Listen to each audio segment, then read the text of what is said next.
A lot of that comes from a commitment to achieving success. And when there's challenges or there's hardships, there's not going to be anything that's going to keep me from achieving success here. Welcome to the Freedom Point Real Estate Podcast, where we talk about creating more time freedom through passive real estate investing. Passive investing in real estate challenges conventional investment wisdom. We are passionate about learning and sharing resources with others who are ready to transform their investing mindset. Quick disclaimer as always, I am not a CPA, I am not an attorney or a financial advisor. This is not financial advice, not telling you or anyone else what to do. The views and opinions expressed in these podcasts are provided for education and informational purposes only and are not necessarily the views of my employer. I'm glad you're here. Now let's dig in. All right, welcome back, Freedom Point Podcast listeners. Thank you again for jumping into yet another episode of the Freedom Point. And surprise, surprise, I have another amazing guest with me today, Yohannes Cramlet. Yo, welcome to the show. Thank you so much, man. Yo, I love being here. Appreciate you having me. Yeah, absolutely. I'm looking forward to chopping it up with you for sure.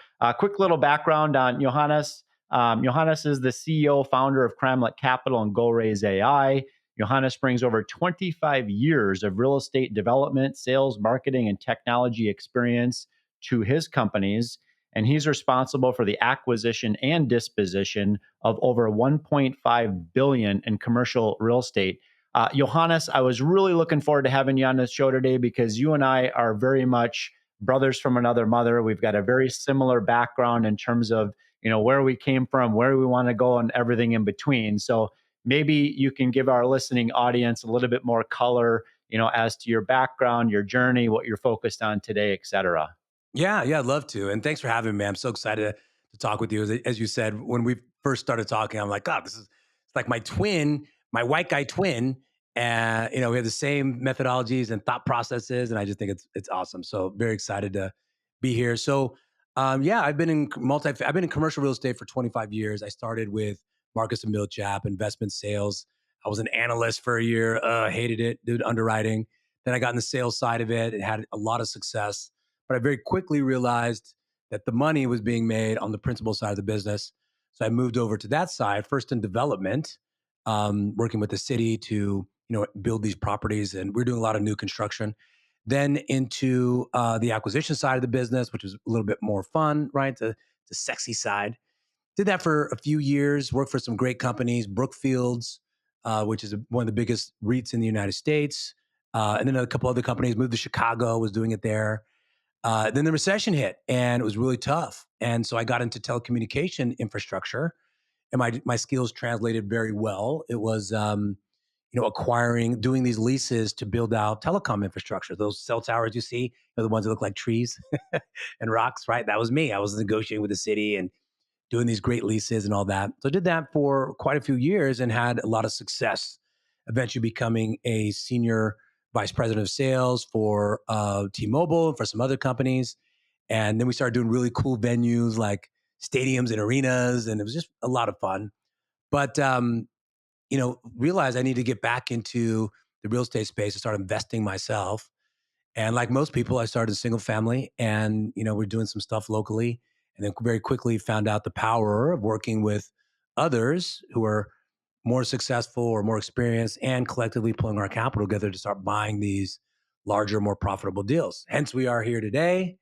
And today, Cramlet Capital, we've got a lot of properties. We got a lot of assets. We work with a lot of investors. We partner with great people like you and just super blessed to be in the space that we're in today. That's great. Well, let's talk a little bit more about, kind of young Yohannes. I know that you weren't born in the United States, so would love for you to give my listening audience a little bit more information about, your journey, from Ethiopia to the US, from a cultural perspective. I'm sure there's, different, perspectives, on entrepreneurship and wealth building, that maybe you inherited, through, your family and generations prior to you. Yeah, I'd love to tell you about that because it's has such an impact on my life and who I am today. And a lot of that stems from my mother. She's a very, very strong, very, very strong woman. And in her hometown, they call her the president. So I'm from the small town of Rockland, and they call her name is Ababa Burhe. And they call her the president of Rockland, and she's not the president, obviously. but she's just an extremely focused, powerful woman of God. She's an entrepreneur. She has a bunch of restaurants and beauty salons, all this stuff. And she's 78 now. She's still doing stuff. But I was born in Ethiopia, and Ethiopia was the longest running monarchy in the world. 225 generations of kings, dating back to the Queen of Sheba and King Solomon. For those who are interested in the Bible, anyways, a monarchy, and the government was set up like a feudal system, right? You had the monarch and all these city states, and totalitarian basically. And in about 1975, six, the king was killed. And Haile Selassie, he's a really well-known guy. He's the like started the Rastafarians believe like he's the second coming of Christ, basically. And they started a whole Rastafari religion around him. Anyways, he was killed and became a communist regime. The military took over. My father had passed away at a very young age, and my mom met my stepfather, who was stationed in the Air Force there. And so when all this happened, all the other foreign countries had to leave, and so my stepfather, who was in the Air Force, had to leave. And so they were in love. They've been dating for about a year, and he's like, "Hey, come with me." And so the interesting story about that is we escaped Ethiopia, camelback, back of a trip. It took us 2 months to escape out of there, right? Because again, it's a communism regime controlled by the military. Got to Sudan, they got married, and we came to the United States, and then we started our path to citizenship there.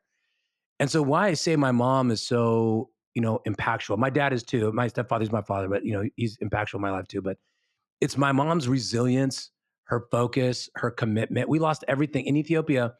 She had her father was a doctor, and it's a class system there, right? Like so much how you see in India. People have money, people have wealth, people have part of this, structure. And she lost everything. And they were telling us what you had to do, what you had to do. Okay, you can no longer be this. Now you got to do this. Right? And so we were excited to get out of there, but immediately we saw that this was not going to work for us. We came to the United States and just saw all the benefit and opportunity that's in this country. And she immediately just, grabbed onto that and made things happen. My dad's a veterinarian. They got it together, started veterinary practice. They've got, 7 or 8 of those. I love horses. And my life story is weird because I'm from Ethiopia. Then I come to California. And now I'm on a horse ranch. But the opportunity that's around us, and we had to go through this whole thing of like learning the Constitution and like doing all these things. Really, just formed a deep value and appreciation for our country. And so my mom just blew up, and she has restaurants now, and she's got a day salon, beauty spa, and a beauty school. And what I learned from her is that there's opportunity all around us, and just because something is seems like a dire path doesn't necessarily have to be your path. Even in Ethiopia, I was like, this is not going to be my path. I'm going to find a way out of here. And that optimism, that always seeing value, always seeing opportunity really comes from her and working hard. She speaks 4 languages: Amharic, English, Italian, French. Amharic is our language. That's what you do, in other countries, right? They speak millions of languages. But this resilience that she has and just commitment and focus, while at the same time being an awesome mom, right? Being an awesome mom, right? And helping me get to school and football and all these other things that I did as an American.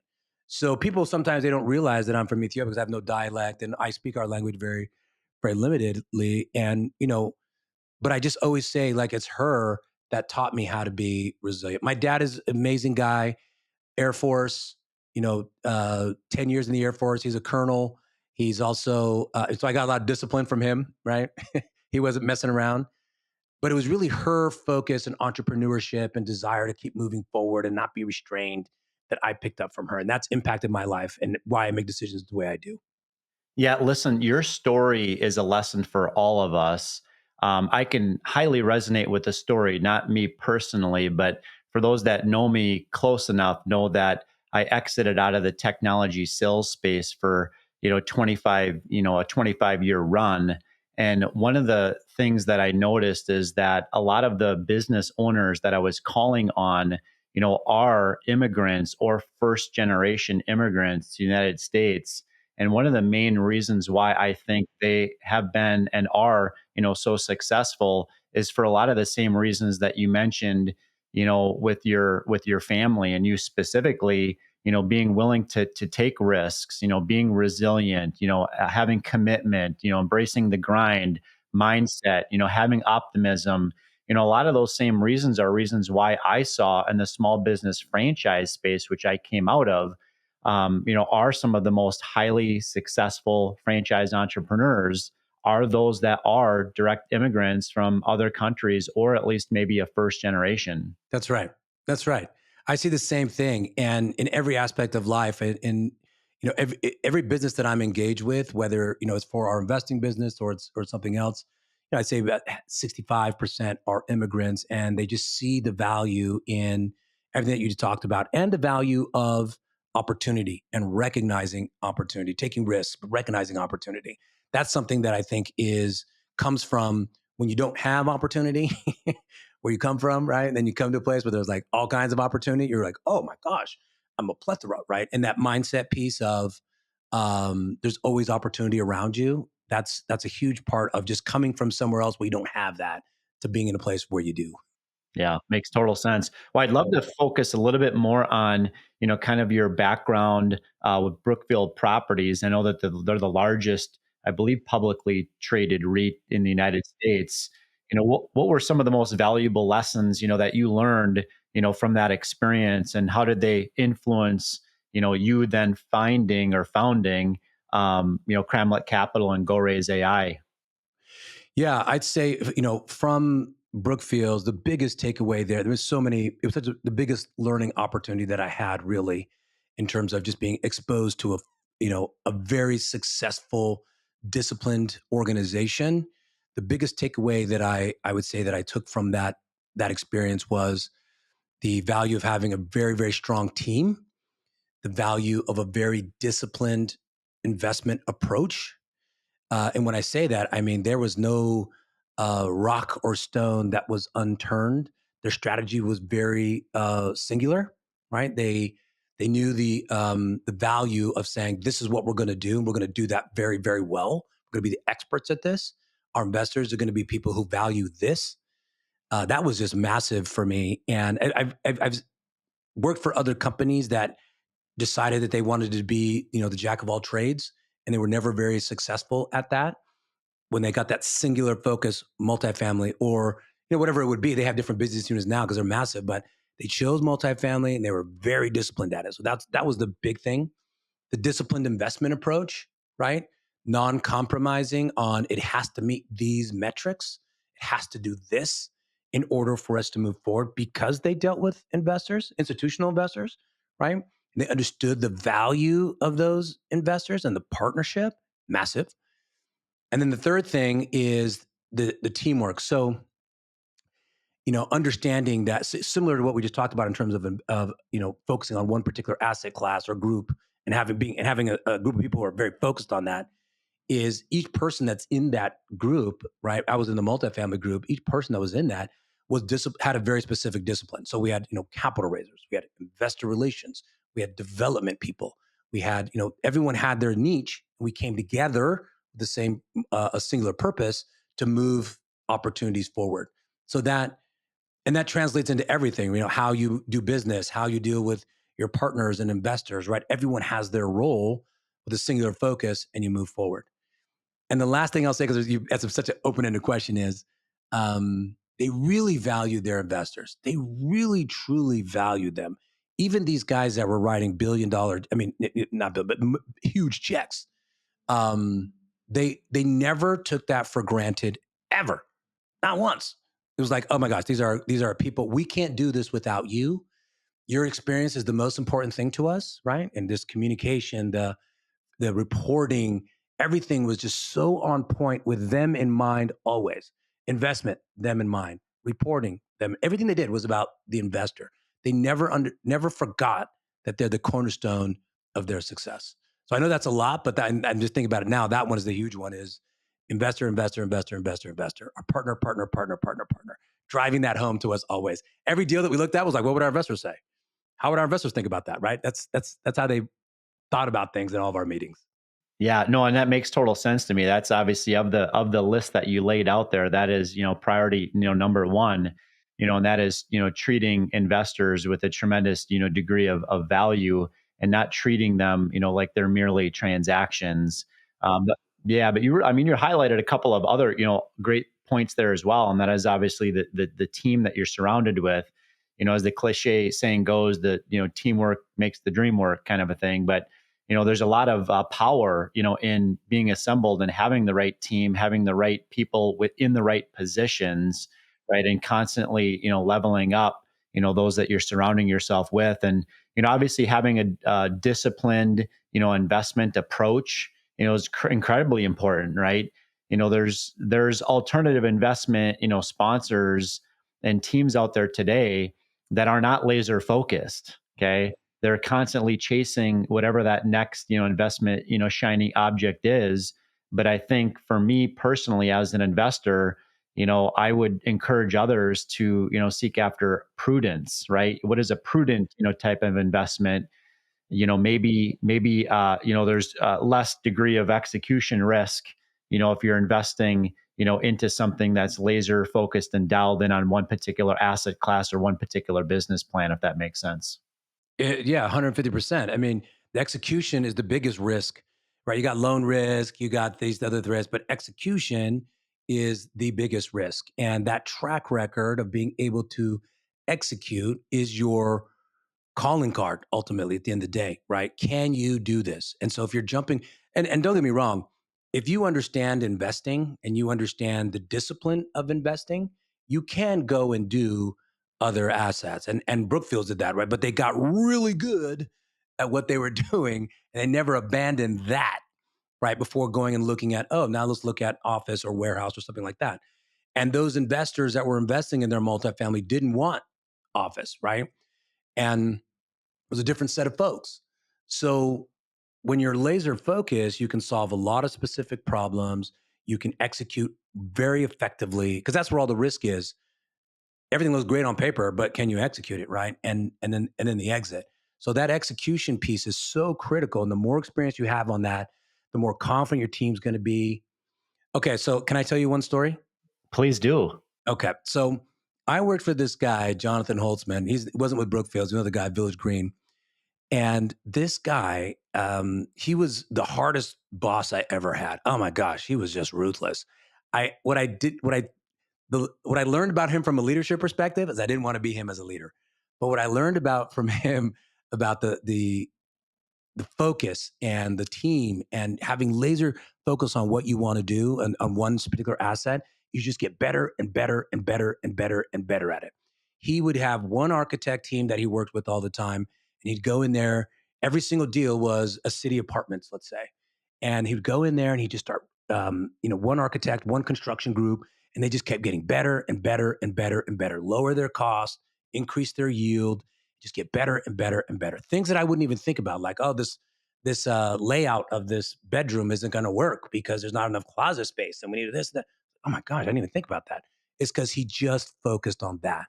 So even beyond like, hey, how do you execute? It's the refinement and just getting better and bringing more value within that asset class that is another key part of focusing. If you start spreading people out too thinly, that's what I see is like you were talking about other operators, syndicators who they do multifamily and they're bringing other things into the fold with the same team and the same group who aren't specialists, right?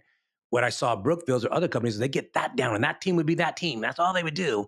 Then they build a whole nother team for something else later on down the road once they were the best at this particular asset class. But that was, years down the road. So I just think people do that too early and they create that execution risk by trying to say, oh, okay, my guy who's doing acquisitions for apartments is now going to do acquisitions for something else, right? And there's a learning curve and there's all these things that happen, right? So I learned that from Jonathan. Yeah, no, it's a great takeaway. And in my own personal, investing, I've noticed that, historically, those investments that are with an operator that are very singular, focused, and they have a very small, buy box, right? Traditionally are the investments that have, achieved or exceeded, what the original investor returns are. So I appreciate you highlighting that.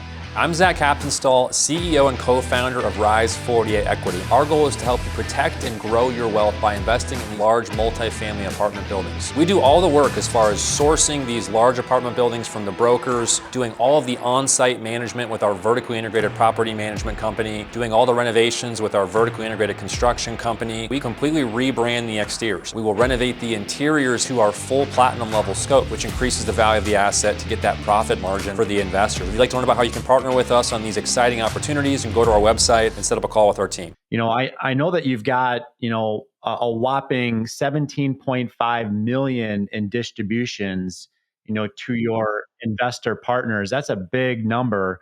What do you believe is the key to building, long-term trust and loyalty with your own, investor network?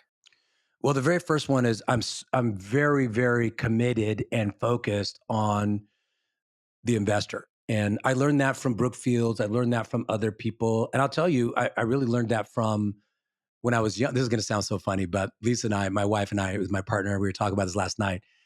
We started in hospitality, right? We were waiting tables. And, in hospitality, it's always about your guest. And you're waiting, you want their experience to be awesome. And you go out of your way to do things. And that stuck with me as I continue to go on, right? That customer service and that focus.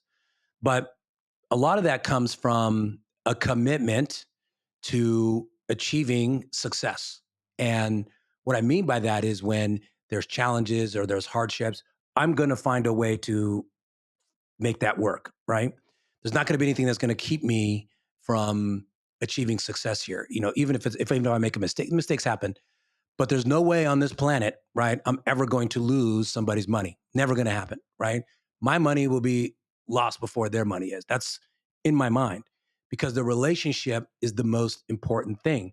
So that being said, as we've moved through these different opportunities, my commitment level to that is very, very high because I don't ever want to be in that position where people say, I would never invest with Yohannes again, right? I'd never do that. I will bend over backwards. I will go fly. I will do whatever I got to do, and I've done that, right? We've worked with operators and I've been like, oh my gosh, I got to get involved. I got to leverage my experience and do somebody else's job or step in or help them, right? I'm just that committed to it.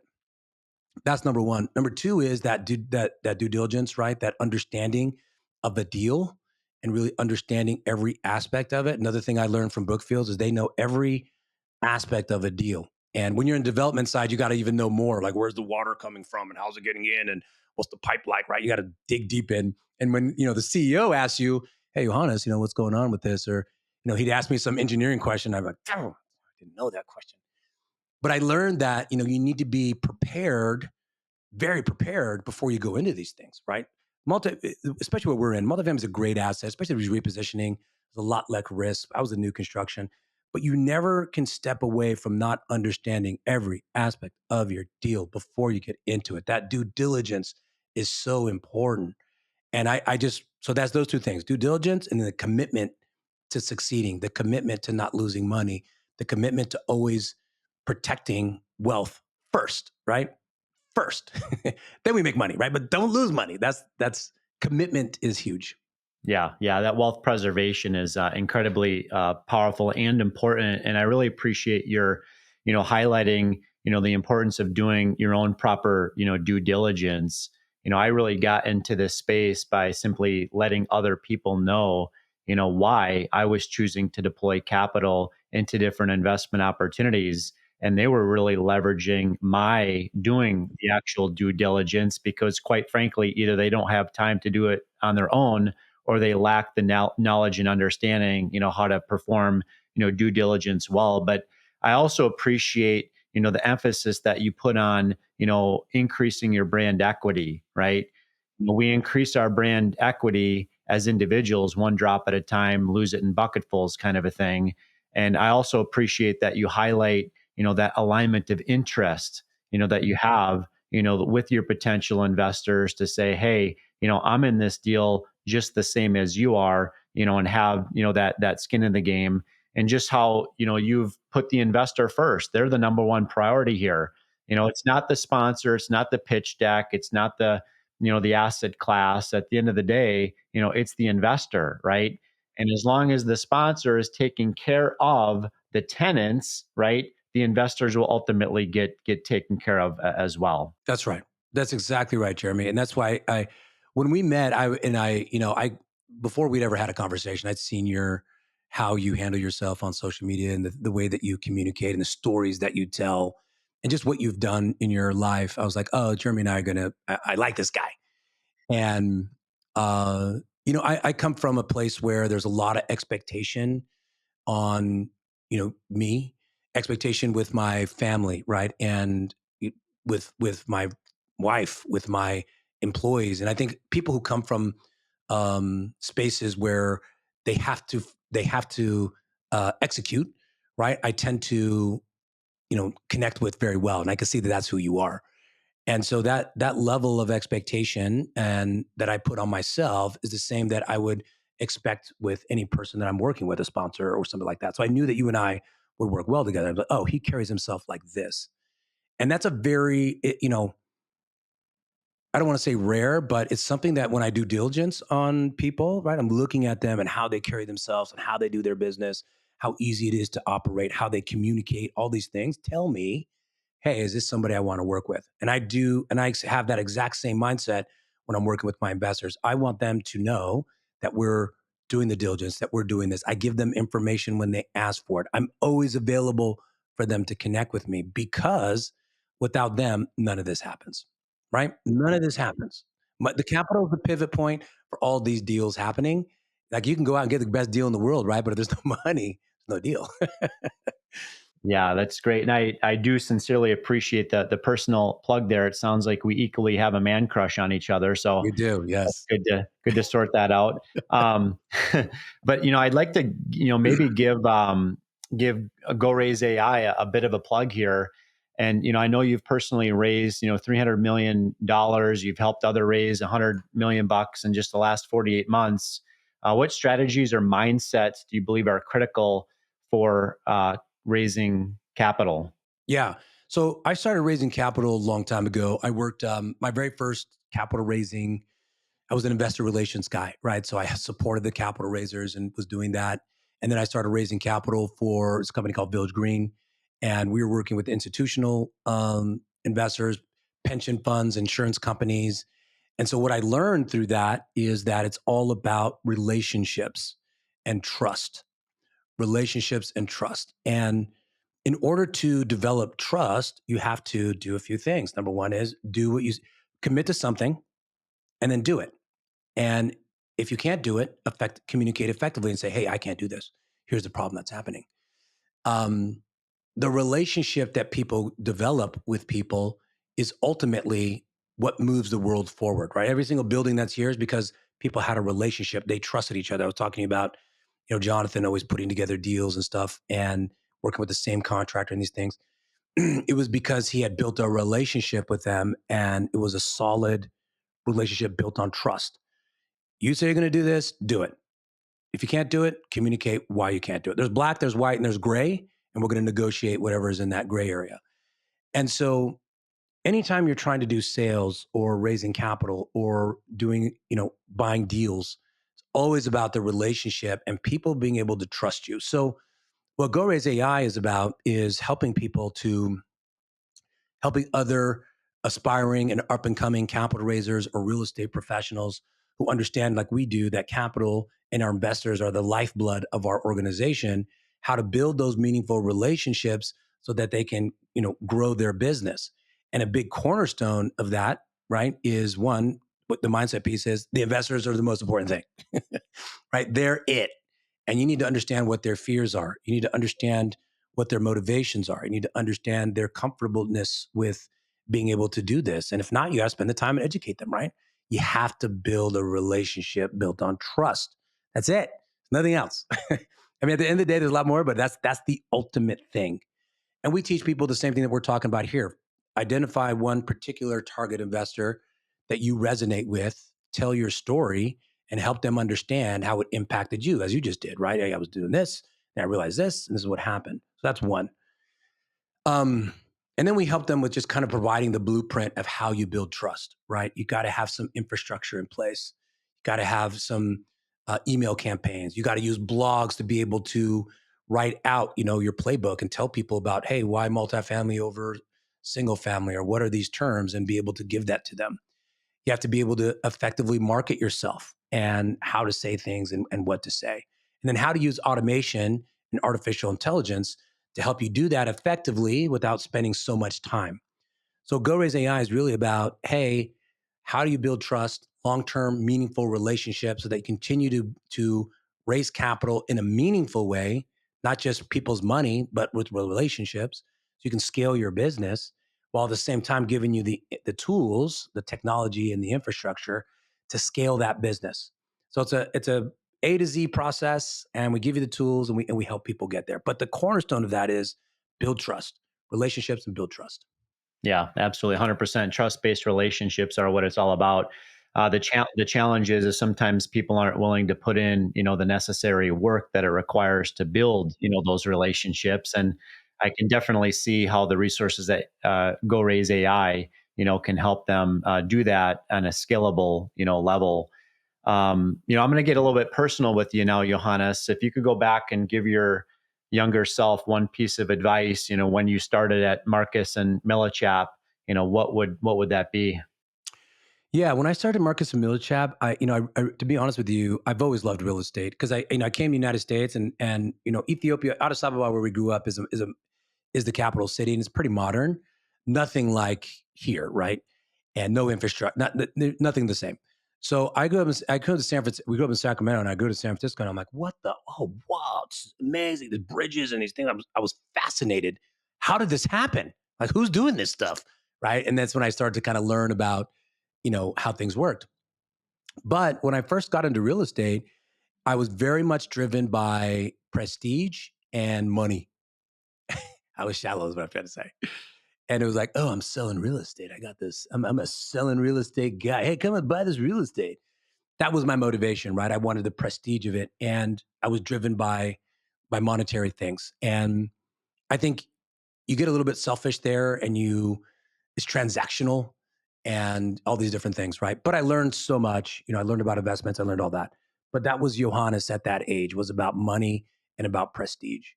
Um, that's why I went to the principal side, to be honest. I'm like, oh, these guys are making the money, right? I want to be over there. But when I got there, that's when I realized that it's about legacy, and it's about creating something for your family. It's about creating homes and places for people to live. It's about bringing value. That's what I learned. And that continued to carry on as in my career, is just this evolution of, when you're younger, you're trying to make it and you want to do these things, right? My ego. As I got older, I started to realize, oh, it's about legacy building. It's like, what are my kids going to have? What are my family going to have? Are people going to say good things about me when I leave this earth? Are they going to say good things about me about this apartment building?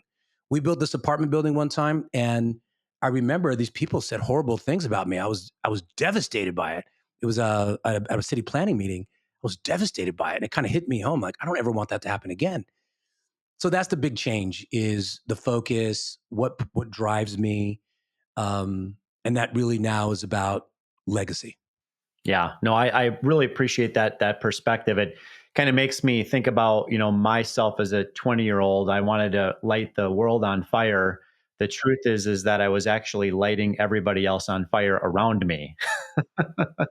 So definitely as you get older, your priorities start to shift. You start thinking about, more about things like impact freedom and your legacy impact and those types of things. So would love to learn more a little, about what's next for Johannes, as we kind of move, throughout, 2025. Do you have anything, on your bucket list personally or professionally? Yeah, personally. Well, we were talking about this the other day when we had that call. We were like, "Oh, you guys travel twice a year?" So we do. We always have a personal place that we travel twice a year. Once at winter and once in the summertime. And winter is usually a local trip. We used to go to Miami every single year because we have a house there, and we enjoy spending time there. And we just came back, actually, and it was freaking cold. It was terrible. It was 45 degrees in Miami. I was like, "This is what am I doing here?" Um, We're also going to go to Ethiopia very, very soon. That's a big thing. I haven't gone back since we left. My whole family has, but I haven't been. That's a big bucket list for me. But for 2025, the big focus is really, I think this is going to be a breakout year for investments, especially for multifamily. I think after every economic downturn, you typically see a very short but strong economic spike. And that's a great opportunity for wealth creation, especially on the equity side. So we're really trying to prepare our investors and help them understand what's happening in the marketplace so they can take advantage of that.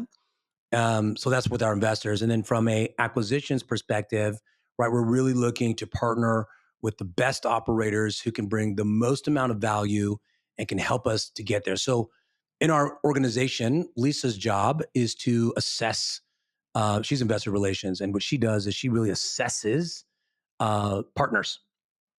And I know that's not an investor relations job, but that's what she does. She's good at it. And so she assesses our investment partners, people who we would bring our capital to invest in their deals. And we educate them. And so she focuses on that. My focus is on working with the investors and just helping them prepare to make the right financial decisions for themselves. Some people it doesn't work, right? It's not the right timing. But for the ones who are ready and it makes sense for them, we really want them to be in a place where they could take advantage of these great opportunities with us. Additionally, one other thing is we're trying to start a family. So we both got married later in life, and I'm about 4 days I turned 50. And so a little bit old, but we're trying to start a family. So super focused on those things, right? Taking advantage of the market, educating our, investors, partnering with the right people, and then starting a family. It sounds to me like 2025 is going to be a busy, busy year for Yohannes and Lisa, and an early happy birthday to Thank you you so as much. well. Yes. What would maybe be one or two different ways that our listening audience can connect with you to learn more about what you're up to? Yeah. So if you're, from an investment perspective, or just learn more about real estate and our partners and how, if you want to educate yourself on real estate investing, I would say definitely go to our website, cramletcapital.com. And we have tons of content and information there. And you can learn a little bit more about Lisa and myself and the rest of our team. We've got about 7 people on our team. And you can book a call with anyone and we can happy to talk about real estate. No obligation, no stress, any of that stuff. We just love talking about it. If you want to learn more about how to become more of an active investor and raise more capital, do it faster and with greater impact, you can visit GORAISE.AI. It's GORAISE.AI. That's our website. And you can just basic stuff there you can learn. You can also schedule a call with me there and my team. And, I think even for passive investors, it's great to go there and just kind of look and see how, people like Jeremy and I, how we build trust and what our focuses are on, right? And I just think that's a great place to go. So cramletcapital.com, GORAISE.AI. Perfect. Well, we will put those links in the show notes for the episode. Yohannes, thank you so much for the tremendous value that you brought our listening audience. Hey, Jeremy, thank you so much for having me. And same to you. Thank you for all the value that you bring, buddy. Of course. And listening audience, thank you again for jumping into another episode of The Freedom Point. We look forward to having you join us on the next episode. Thank you for hanging out with us today and for listening to the Freedom Point podcast, powered by Starting Point Capital. This show is for entertainment purposes only. Nothing said on this show should be considered financial advice. Before making any financial decision, please consult with a professional. This show is copyrighted by the Freedom Point podcast. Written permissions must be granted before syndication or rebroadcasting. If you're interested in connecting, you can find contact information at startingpointcapital.com.